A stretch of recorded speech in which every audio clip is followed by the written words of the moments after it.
Who's not coming down the track? And the leader is red light. Ain't nothing minor in the red. There's no marching straight to bed.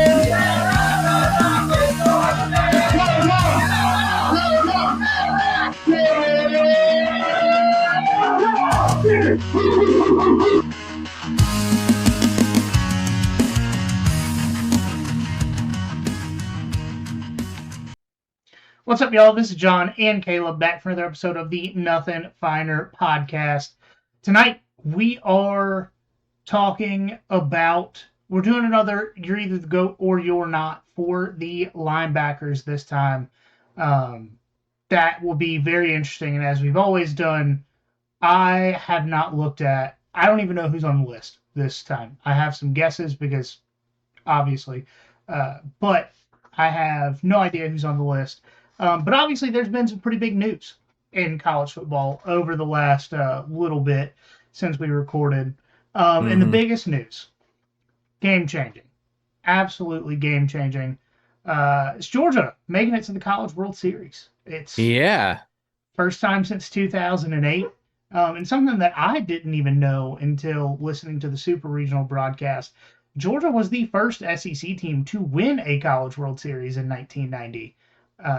And then like 85% of every College World Series since 1990 has been won by an SEC team. But so starting everything off, we have Friday, West Virginia and Troy at 1. I don't know enough about either of those teams to say anything, but they've both been a lot of fun. And that's the important thing. Then we have North Carolina and Ole Miss Friday at 6. Saturday, we have Alabama and Oklahoma at 2, and then Georgia and Texas at 7. I know you and I have talked about this, but why is there no reseeding after every round in college sport? And really in sports, but college sports specifically because the playoffs are so big. Yeah, there is a gigantic chance that whatever team makes it out of Georgia's side of the bracket is just going to steamroll the other team, because on Georgia's side of the bracket, I believe 3 of the 4 were national seeds, and the other one was damn close to being one. Yeah, and the other was Oklahoma, who beat the number 2 overall seed. Yeah. So, and on the other side, your highest seed is North Carolina, and below that it's West Virginia, the lowest one. Yep. And then Troy, who somehow hosted a super regional after all this craziness. And Ole Miss is also there. Now, I will say, if Georgia makes it through this gauntlet of a bracket, there's a pretty high chance that they end up against a team that's not a national seed in the final. And I don't like that, because we remember what happened last time. It crushed my soul to pieces. Fresno State, I still haven't forgiven you. Let's not go there. I will say, I didn't watch every game of the 2008 Men's College World Series. Good, I did. My soul was crushed. But I'm pretty sure this Georgia team is probably much better than that one. I would venture to say that head and shoulders better, despite nobody giving this Georgia baseball team any credit going into this. I saw probably more than half of the articles I saw trying to pick the winner of the College World Series picked Mississippi State to win the whole thing going into super regionals. Hey, Dave Portnoy, how you doing? We'll talk about you in just a minute. Yeah. I will say everyone has kind of changed their tune after the super regional, because Georgia has the best odds, tied with North Carolina. And Georgia, I would say the math works out to be Georgia has the best odds. They just have the tougher half of the bracket. That's kind of what I was thinking too. I was because I was like, why does North Carolina have the second? Oh, right, because they don't have to play anybody on the way there. And another thing that I feel like is probably not being talked about, Georgia has beaten two out of the three other teams on their side of the bracket in series this year, and the one that they didn't beat in a series this year, they didn't play, being Mm-hmm. Texas. Yeah. Georgia beat So we're Oklahoma and about to beat him Alabama in a in the series. series. Knock on wood. Well, only got to beat them once. That's true. That's true. And somebody else can take him out. Um, but no, I'm super excited. I will say this Saturday, my attention will be divided by multiple things because I think I'm going to SeaWorld on Saturday. Don't know, honestly. My wife is making the plans and she doesn't know yet, so I'm not 100% sure. But Interesting. All right. there's also the big UFC fight in which, and I'm not hoping this happens, I have no knowledge that this might happen. Um, but I expect some sort of uh, like poorly planned attack at the UFC fight because every Mm. time Trump does something, it seems like There's going to every be some time, kind of attack. yeah, like he wakes up and somebody takes a shot at the White House. It's just another day Yeah. in 2026. Yeah. I But need one of those sketches where he's just getting out of bed and he gets up and drinks his coffee and does all of his normal stuff. And all the time there's just bullets or arrows or something just whizzing by him and he ducks because he knows the routine. And and anyway, it's like a Wile E. Coyote scheme behind him the entire time. yeah. And none of this conversation should be interpreted as an endorsement of any politician or political platform. Y'all grow up. All right. Yeah, like we can just laugh about the situation. Yeah. That is a thing that people are allowed to do. Right. Um, I will say this past weekend I was sleeping in the woods when Georgia beat Mississippi State in the Super Regional, and I'm trying to find a way to sleep in the woods again this weekend. um, just make sure you elevate wherever you're sleeping because of the weather. But I fully back your plan to sleep in the woods. Yeah, yeah, bet. And then there obviously another piece of news, and I feel all right. I'm not even going to preface this. We're just going to go ahead and get into it. We need to take a moment to thank Brendan Sorsby because of his wanton disregard for the basic rules of the NCAA, sports in general, and complete lack of integrity. I think we're finally going to get some significant changes in college football. Um, Good. the situation in Lubbock is going to be a turning point for the sport of college football, where the NCAA has two choices. Either create a structure where they can have enforceable rules or completely lose the sport of football to a structure that has enforceable rules. Let's not pretend that what Brendan Sorsby has done is unheard of in 2023. A lot of people forget about this. Iowa State lost their quarterback, Hunter Deckers, who was completely banned from the sport of college football at all levels for gambling on games for the team that he was on. Um, and now Brendan Sorsby suspended for 2 games. Notoriously, Pete Rose has been banned from the MLB Hall of Fame and the sport of baseball since Mm, August of 1989. Would you like to know the total amount of money adjusted for inflation that Pete Rose bet? adjusted for inflation, we doing fancy stuff here. Mm-hmm. And it's to emphasize Pete Rose was banned from the Major League Baseball Hall of Fame and the sport of baseball while he was actively playing for and coaching a team for less than $30,000 in bets adjusted for inflation. Hmm. And that took place over 7 years. 7 years, $30,000. Yeah. Now look, I could use $30,000 in 7 years, but compared to the salary he was making, it's not like he was enriching himself on betting on his stuff. Right. And the difference between Hunter Deckers, Pete Rose, and Brendan Sorsby is Cody Campbell's money. Yep. And the court proceedings taking place in Lubbock, Texas.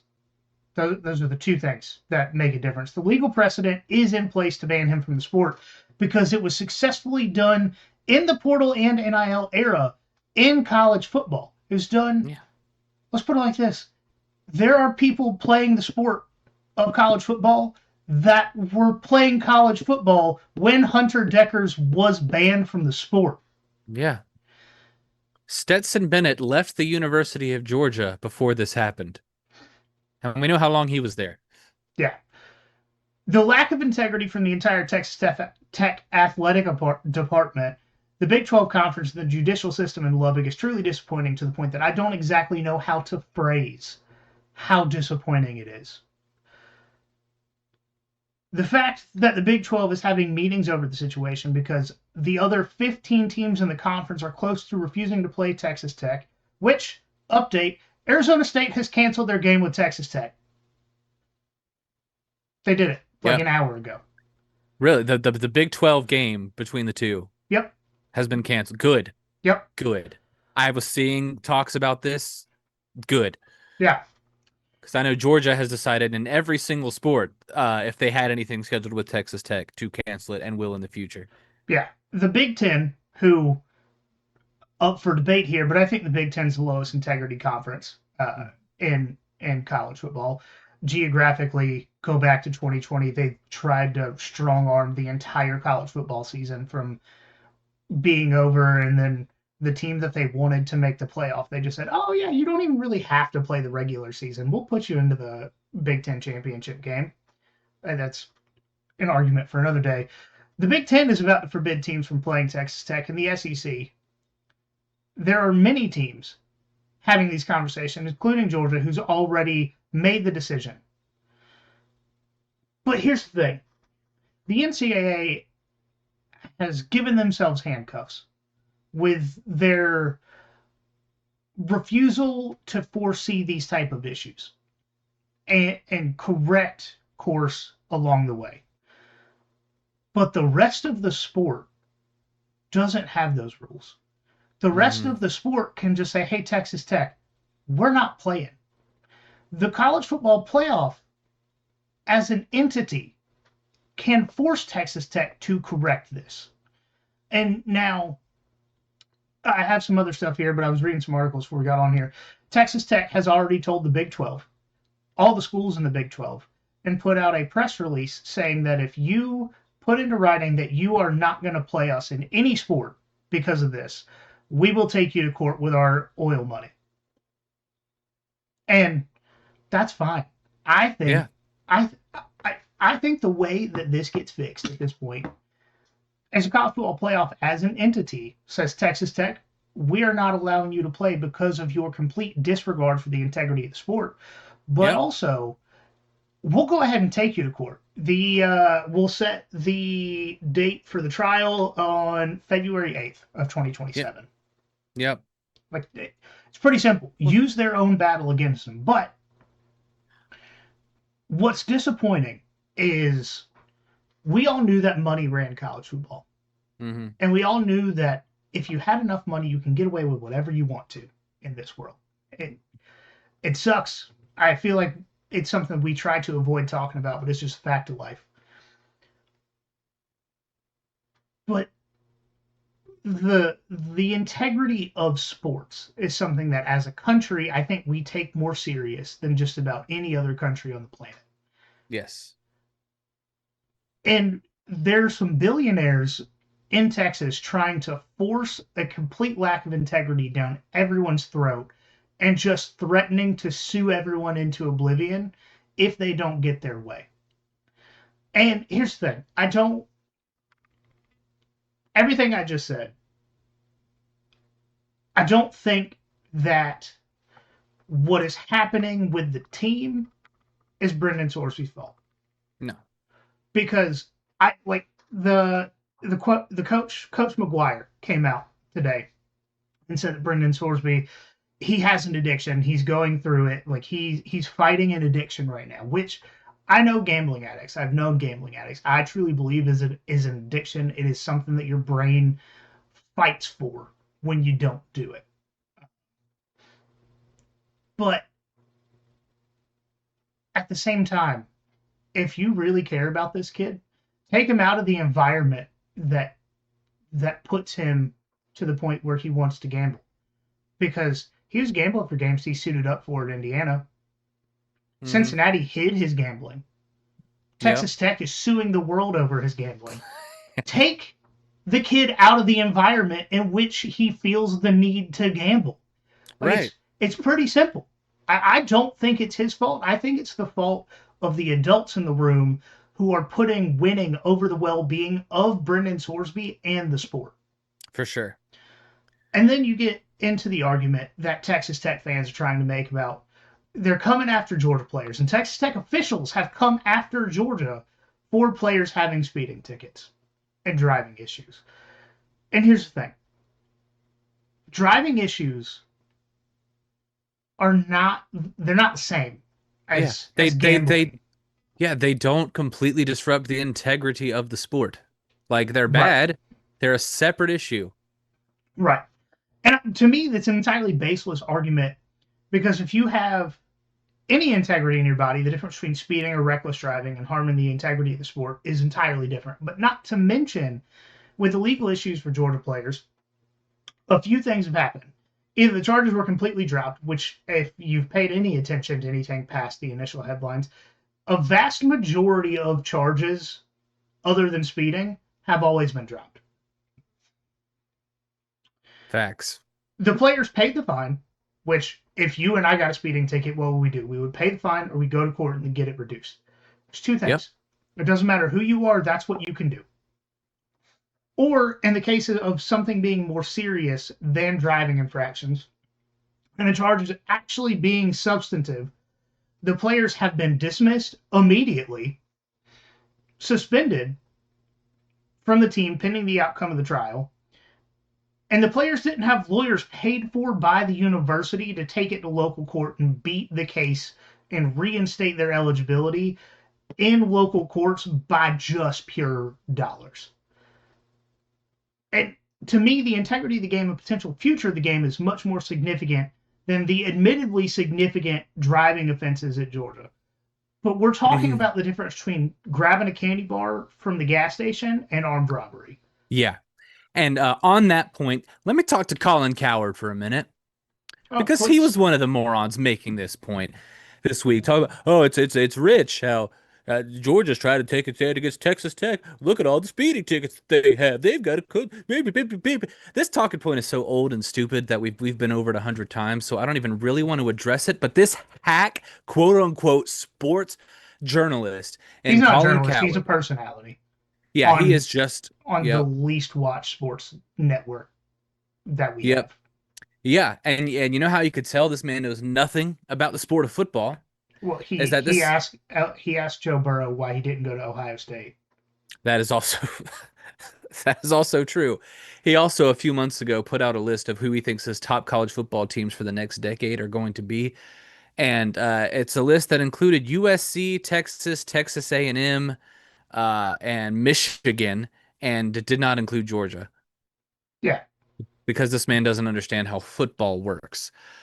This man does not have a leg to stand on. He also doesn't have a leg to stand on the moral ground because he's made an entire career out of loudly saying stupid things on television to get a reaction. mm-hmm. Speaking of saying stupid things loudly on television to get a reaction, let's talk about Dave Portnoy too, because Dave Portnoy decided he wanted to keep coming back at Georgia because earlier, I guess last season, Barstool tried to host a college game day style show at Mississippi State when Georgia came to town, and Georgia fans weren't happy about him and Brandon Walker saying stupid crap, and nobody watched the show because nobody gives a crap about Barstool sports these days, and he's trying to make it relevant again by saying incendiary nonsense crap. Dave, nobody cares what you have to say. You have money, and that's the only reason you have a platform. Shut up. Yeah. And here's the thing: Fox hired Dave Portnoy to try and save a dying uh, a dying broadcast, which is Yep. Fox Big Noon Kickoff. Yep. And with that, he got the Wake Up Barstool or something like that. I don't even. The only time I've ever watched it is when I've gone to lunch at work, and the place I went to lunch had it on. So I don't actually know what it's called, but I don't think anyone in the sport of college football, except for maybe Michigan fans, wanted Boston Joel Klatt to have any influence on anything within college athletics. Boston Joel Klatt.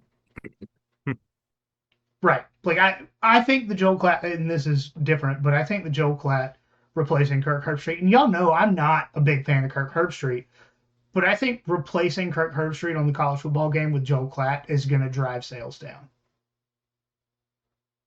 Because if people wanted to listen to Joel Klatt, Fox wouldn't have as bad of numbers as they do on broadcast. It's a fact. Yeah, it absolutely is. And I agree. It is an absolute shame. Kirk Herbstreit's been on these games for years, and Joel Klatt has been very annoying on our televisions for years. All right. So you're either the GOAT or you're not, now that we are 20 minutes into the episode. Yeah, let's get into it. So this week, or today, because it's been a while, so I won't say this week, we are talking about our wonderful linebackers. We've had a lot of those that are very, very good in Georgia history. And as I was looking through them, a lot of names didn't get included, and I tried to at least mention some more of the older names this time, which might mean there might be some favorites that get left out. As always, we only have a limited amount of time, so I'm not trying to talk about everybody in Georgia history here. So if you have not seen this format before, basically what we do is after a few honorable mentions at the position, we take what I would say is the top 5 of a certain position in Georgia history. We go through the stats, go through the accomplishments, go through just kind of it's really just an excuse to go through our memories of these players and the great things that they've done at Georgia. Right. And then at the end, we try to figure out, based on our own random criteria, which honestly changes for each one of these we do. Yeah. But sometimes it has to. But based on that, we try to pick one that we think is the GOAT. Sometimes we agree on that person, sometimes we don't, and then we kind of let you guys take it from there and run with it. And usually leave nothing but very nice comments who never arguing with anything I say or anyone who's been left out. Oh, I thought Smitty Jefferson III should have been on this list. You guys don't do any of that. All right, Grandpa. We can't find clips or even stats from Smitty Jefferson III's 1951 season. My bad. Yeah. And so for that reason, this time I decided to give the honorable mentions to some of these guys who are record holders at Georgia and they've done some great things, but they were from a while ago and it's just hard to get the clips and get the stats, especially for these guys. And also, if we're being honest, they're probably not the athletes that the guys I put in the top 5 are, no matter what the stats are. But, they've done some impressive things, so I wanted to make sure to mention our honorable mentions here, which is the point of that section. So me saying that is redundant. All right. So honorable mentions this time. We've got Randall Godfrey. Randall Godfrey comes from my alma mater of Lowndes High School in Valdosta, Georgia, and was a 2-time All-SEC linebacker, had over a decade in the NFL. Really made his way around. He was another one of those guys who was pretty good at Georgia, but also probably better known for what he did in the NFL. Then we got Ben Zambiasi. Is that a name you are familiar with? I feel like I've seen it or heard it, but I imagine you would have heard it at some point. He was really the heart and soul of that Junkyard Dogs defense in the mid-70s. Yep, that would be where I heard it. Described as somebody you just cannot run past whatsoever. 3-time All-SEC linebacker. I think he's the only 3-time All-SEC linebacker in Georgia history, if I'm not mistaken. That sounds correct.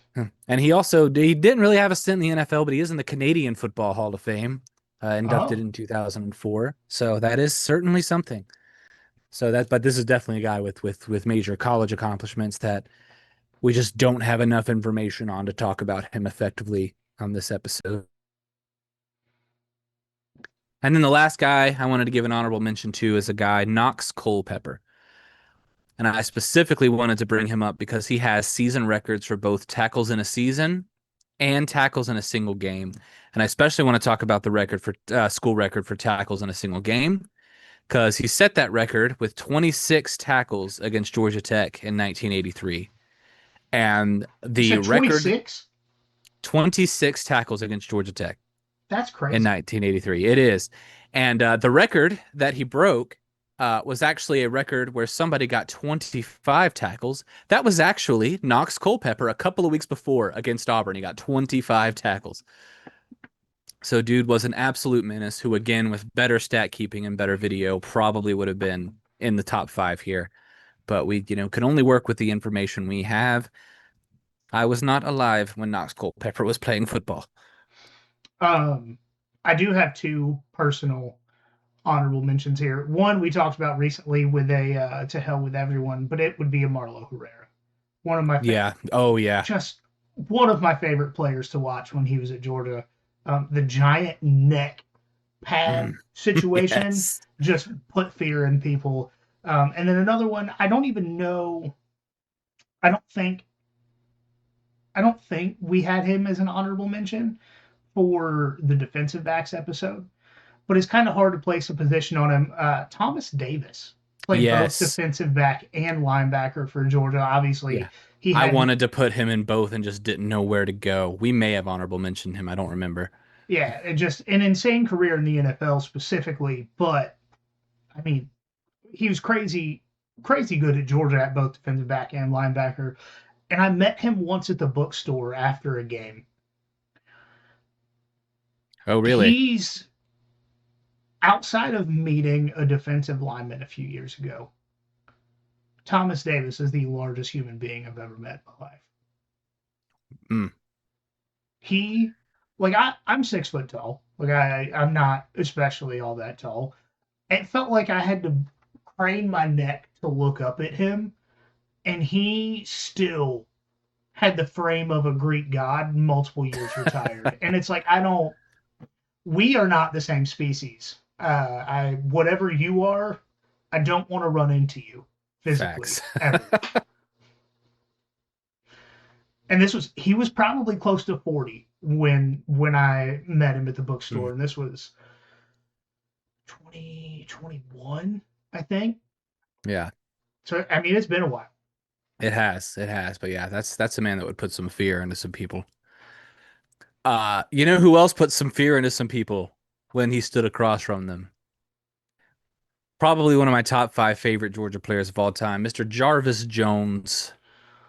Yeah, and just I don't even know if you're getting into it because, like I said, I haven't read anything, but his story of getting to Georgia Mm-hmm. was also as impressive as his playing career at Georgia. Right, right. Um, starting out at USC and back when you couldn't just transfer for free. Yeah, Uh, didn't he break his neck? yeah, something I don't remember if it was his neck or it was something. Let me pull up his Wikipedia so I can make sure we get all this right because I think you're correct. Because I think Um, the reason he didn't stay very long with the Steelers is he ended up having complications yeah, with that injury. spinal stenosis is what it was, and the USC staff did not clear him to play. So I bet they wish they did. yep. So he met with Todd Grantham, of all people. Uh, Um, he and certainly was a defensive coordinator at Georgia. yes, but Todd allowed Jarvis Jones to undergo medical testing by our medical staff and clear him to play. So good on Todd Grantham. You've accomplished something in your life. Um, but yeah, over his college career, 168 total tackles, 45 and a half tackles for loss, 28 sacks, an interception. Man forced 9 fumbles. Including multiple game-changing fumbles. Yes, yes, completely wild stats. Nobody in terms of fumbles is going to get anywhere close to that. Spoiler alert. Two-time All-American. He won the Jack Lambert Trophy in 2012, which was given to the best linebacker in the country, according to some sports organization. I can't remember which one.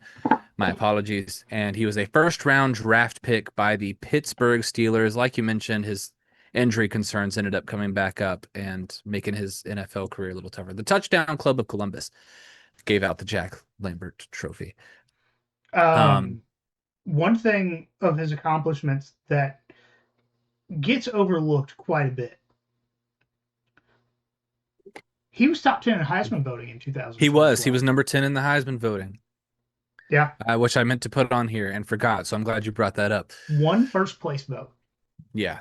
Wild. And he probably deserved it because that year he was an absolute menace. That year we should have gone to the national championship game, One but just pick pass came. away. Yep. He I want to make this comparison, and I want you to know it's not comparing them as a player, but as a glue to the team. Like to me, he was the Jordan Davis of that 2012 team. Just like if there's a personality you associate with that defense, it was Jarvis Jones. Yes. I can't think about that team without thinking of two people, really three, just because of the personal connection. On the small level, it's Malcolm Mitchell, but really it's Aaron Murray and Jarvis Jones that were the heart and soul of this team. Right. Ooh, when you're done with Jarvis, I do have another honorable mention Oh yeah, because yeah, go ahead. Yeah. um I like Ogletree. Alec Ogletree. I probably should have thought about him to throw him in there. He I love still Alec Ogletree. pre Kirby Smart. He has my favorite play of Georgia defense. Period. And it's the interception. And if I say Alec Ogletree interception, Yeah, we know. the one of where he jumped like he had a 40-inch Mhm. vertical, reached back and double hand. Yeah, that Yeah. that interception. My Yeah. favorite pre Kirby Smart coach Georgia play that I watched was Alec Ogletree. But I mean his NFL career was crazy. Yeah. And I'm long too, I'm longer trying than to most of the guys on this list. I'm trying to pull it up, and my phone is obviously listening to me because I search Alec, and Alec Ogletree NFL career was the first Google suggestion. Of course. Um, he was with the Rams 2013, 2017, Giants 2018, 2019, Jets in 2020, and Bears in 2021. I mean, Alec Ogletree retired from football this decade Yeah. and was drafted in 2012. Yeah. 2013, technically, but he was a first round pick in the 2013 draft. Um, Yeah. Second team Which All Pro, Pro Football Writers Association All Rookie First Team in 2013. Second team All SEC in 2012. Had 766 career tackles in the NFL. right. I hate that Stetson Bennett keeps catching strays, but he retired from professional football after Stetson Bennett retired from college football, No, which no, because Stetson played in 22. on June 21st, 2023, he announced his retirement from professional football. Oh, okay, yeah. I didn't know. I didn't know he took a gap year to retire. Yeah, I mean, yeah, he wasn't playing on 22, but Yeah, what y'all should know by now. No shade on Stetson, but like yeah, he'll catch a little shade every now and yeah, just for his age, that's okay. then. All right, so next on my list, we're going to take it back a little bit now. We'll go back in time. We talked about his brother on the defensive backs episode. Let's talk about Boss Bailey,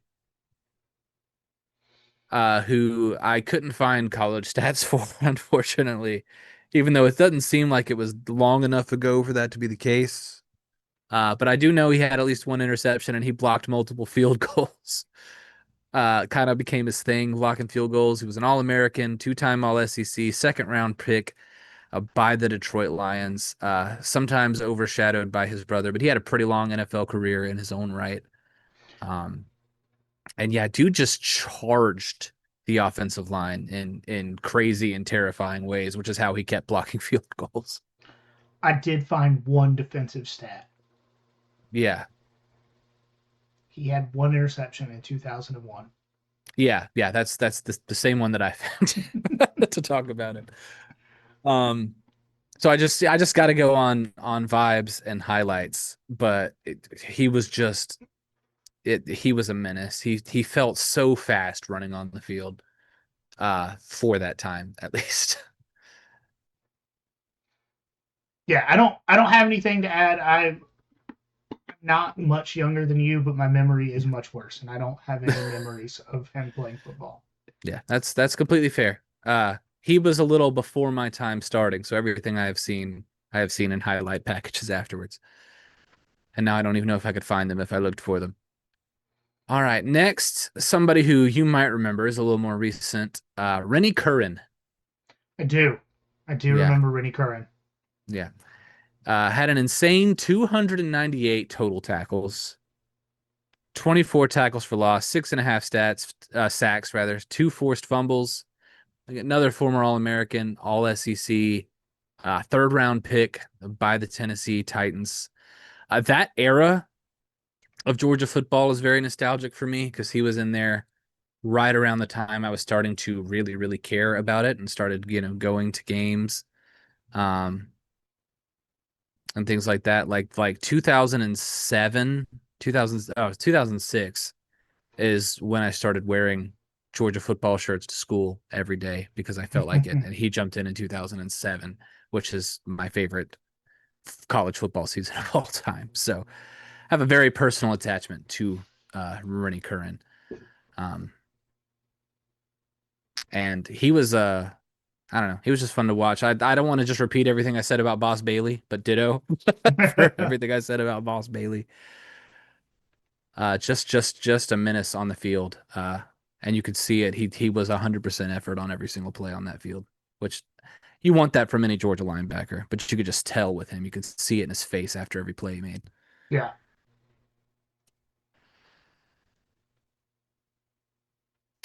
All right. I imagine we'll have a little bit more conversation about the next candidate, Roquan Smith. You Yeah. ever heard of him? I have. And as also a Green Bay fan, I have heard of him for a longer period of time. Right. Quite familiar with Roquan Smith. So yeah, absolute legend. 252 total tackles, 20 and a half tackles for loss, 6.5 sacks, three forced fumbles, and probably would have had more if so many people weren't so afraid of him that they took off in the opposite direction. Uh, All-American, All SEC, won the Butkus Award. I think he was the first Georgia player to win the Butkus Award. I believe so. First round pick from the Chicago Bears, and since he's gotten to the NFL, he's made the Pro Bowl 4 times. Some would call that good. You might call that good.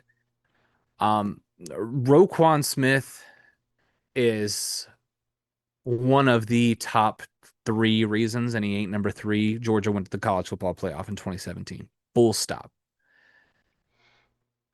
I would say Ro- he's two. yeah, yeah. And I think it It- depends on if you separate Chubb and Michelle. right. That's kind of where my brain was, because they obviously played a big role in that too. Something that you forgot about Roquan Smith. Also top 10 in Heisman voting with 3 first place votes That's true. in He was. twenty-seventeen. I did forget about that. I'm gonna pull up just some stats about the full Georgia defense, and I'm going to credit Roquan Smith with them because he was the guy on the Georgia defense. Let me see. So this is a question that you may not be prepared for. But my favorite Roquan play that I can just pull off the top of my head is one that Georgia turned into an Instagram reel, like at the very beginning of Instagram reels. But it was he had a sack against Mississippi State, and that Mississippi State was Mhm. favored game, which idiocy at its finest. Yes. Um, but he had a sack in which he like bear crawled out of it and like smacked the ground and stood up. And Georgia Social put the whistling part of Chill Bill over that. And that just every time I think about Roquan Smith, that pops into my head. If it weren't for a certain flea flicker, that would definitely be the most memorable moment from that game. Um, Because Mississippi State didn't give us much to remember. no, they did not. Despite I remember I was at that game. I took my wife to that game, and she was like, "Oh, they seem like they're pretty good. People are talking." I'm like, "No, you don't know how this works, hon. People are going to call them pretty good because they're playing Georgia, and Georgia's going to wax them." And they did. And People are going to call them pretty good because Mississippi State won like one game they weren't supposed to in the beginning of the season, and suddenly they're ranked. right. If Brandon Walker didn't exist, would Mississippi State get anywhere near the hype they seem to anytime they get like a swell of momentum? Probably not nationally. I do Yeah. personally have a history of overhyping Mississippi State for whatever reason. Uh, Apparently, plenty of people do. They were number one in the first college football playoff rankings. yeah, we're just gonna pretend that people didn't for a moment think Dak Prescott was good. Yeah. Um, But I will say, I will take as many shots as I want to at Brandon Walker. If you haven't noticed, I'm not a fan of Brandon Walker or anyone at Barstool. I used to like a couple of them, and it seems like the ones that I used to like are also questioning why they still work there right now. And Yeah. then the paycheck hits their account, and they're like, Oh, "Man, right. it's not that bad." Yeah. Um, Sorry, Roquan, for taking your segment to talk about other stuff. But yeah, that one Mississippi State play was kind of Roquan in a nutshell. He made every single person on that field absolutely terrified at all times. Yeah, that And was if that was his like national remember my name because you will yeah, say it a lot this season. yeah, but I wish he had a chance to play against Ty Simpson. You know who I wish he had a chance to play against? Who? Trinidad Chambliss. Yeah. Roquan ain't missing that man. No, no, he's not. All right, last stop before we get to the decider is going to be N'Kobe Dean, who I am personally, as you might know, a large fan of. 168 total tackles at Georgia, 13 and a half tackles for loss, 7.5 sacks, 2 interceptions. One of them was a pick six against Florida that made me smile really big because it was the third touchdown in 2 minutes. 3 forced fumbles in his career as well. He was an All-American, another Butkus Award winner, a national champion. Somehow only a third round pick by the Philadelphia Eagles, and that pick is the reason I am a Philadelphia Eagles fan, even though he is no longer there. Uh, I'm sticking with them. They are the Georgia factory still. And he's of course won a Super Bowl. Most notably though, I think we all remember N'Kobe Dean as the brain on the field of that 2021 defense, who always seemed to know where anybody on the other side of the field would be at any given time.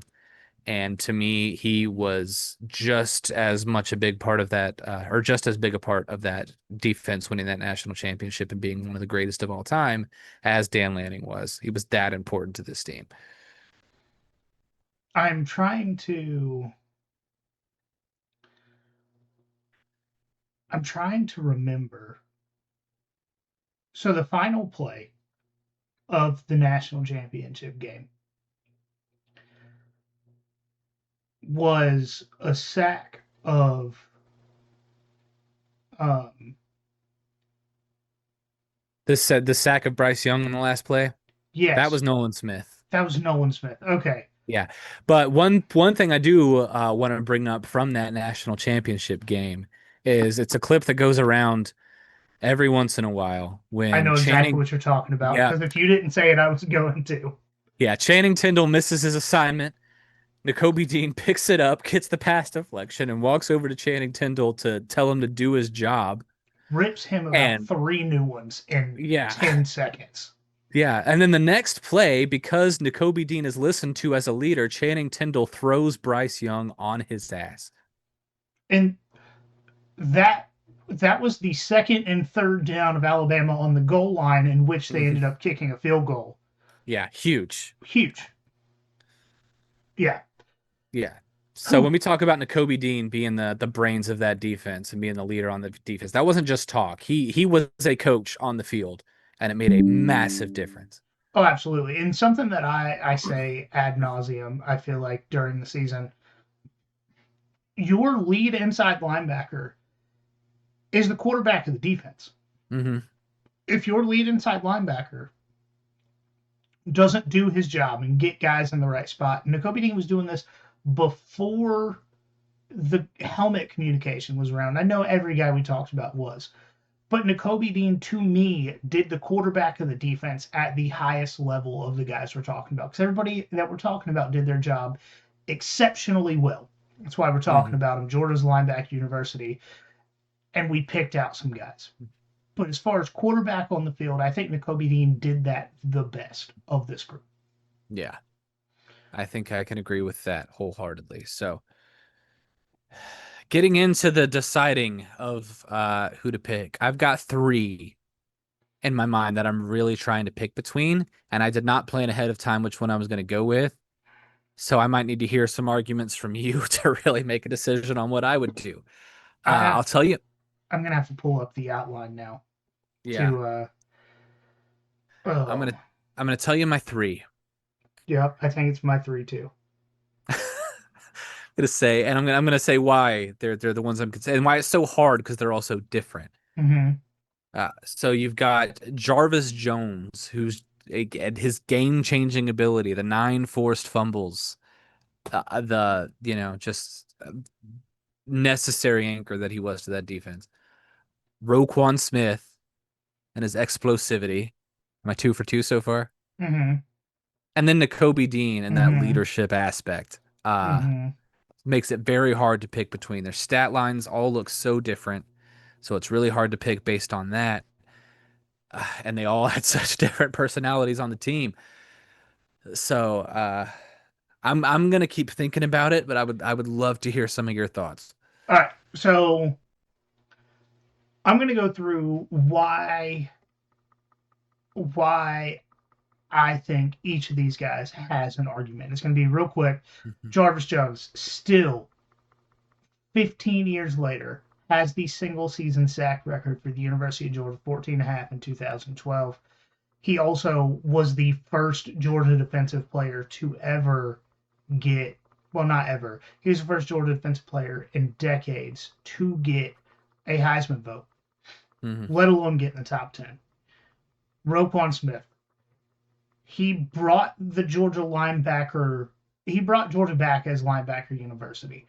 There Yeah. were there were sparks, obviously Alec Ogletree, like we talked about, and then there was Roquan, who was just an absolute menace on the field every play. And when he wasn't on the field, it was a noticeable difference. Hmm. And then Nakobe Dean, for everything we've already talked about, also Roquan Heisman top 10 winner. Okay. Yeah. Um, and then Nakobe Dean, recency bias. I understand that. I think I've got to go with Roquan, specifically because I think he embodies the inside linebacker position at the University of Georgia like no one else does. Because not only was Nakobe explosive, but Hmm. he had there were multiple games from 2021 that Georgia didn't have to run the offense out onto the field, and they would have won because of plays that Nakobe Dean made. Whether it was Hmm. he tipped a pass, he put pressure on the quarterback that resulted in a turnover, whatever it was. There were multiple games where Georgia's offense did not need to touch the field as a Hmm. direct result of Nakobe Dean's play. He Yeah. had the That explosivity. that's something He, we didn't mention too. He had 2 interceptions himself. You could probably credit him with about four more. right. He had that. He had all of the stats. He got turnovers, All American, Butkus Award winner, drafted, all of that. But he embodies what the inside linebacker position is at Hmm. Georgia.